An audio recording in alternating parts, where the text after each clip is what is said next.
మీ అందరికి మనసు బాగోపోతే ఏం చేస్తారు కమెంట్ చేయండి. నాకైతే మనసు బాగోపోతే చికెన్ తినేస్తా అనమాట. సో అర్థమైపోయింది కదా, ఇవాళ మన కిచెన్ లో చికెన్ స్పెషల్ చికెన్ బర్తా అనేది ఒక రెసిపీ కదా. ఆల్రెడీ మీకు బ్రింజాల్ బర్తా అని చూపించాను, సేమ్ అదే ప్రాసెస్. హానెస్ట్ గా చెప్పాలంటే మన వరల్డ్ లో చాలా వెరైటీస్ ఆఫ్ ఫుడ్ ఉన్నాయి కదా. సో మనం చాలా లక్కీ అనమాట ఇలాంటి ఫుడ్ కూడా ట్రై చేస్తున్నందుకు. ప్రాసెస్ మీకు సపరేట్ గా చెప్పాల్సిన అవసరం లేదు, వీడియో చూస్తే మీకే అర్థమవుతుంది నేను ఏమేమి ఇంగ్రీడియంట్స్ తీసుకున్నాను, ప్రాసెస్ ఎలా ఏంటి అని చెప్పేసి. ఫస్ట్ టైం ఈ రెసిపీ చేస్తున్నప్పుడు నాకు నేనే అప్రిషియేట్ చేసుకున్నాను అనమాట. వావ్, నా హ్యాండ్స్ ఎంత మంచి టేస్ట్ ఫుడ్ ఇస్తుందిరా బాబు అని చెప్పేసి. మీరు కూడా ఒక్కసారి ఇలాంటి ఫుడ్ ట్రై చేయండి గైస్, ఎస్పెషల్ ఎవరైతే ఆంధ్ర తెలంగాణలో ఉన్నారో.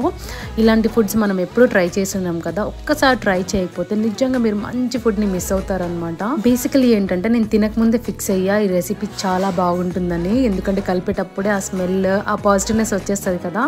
సో అదనమాట, నిజంగా నాకైతే బాగా నచ్చింది. This is one of my favourite food ఇప్పటి నుంచి.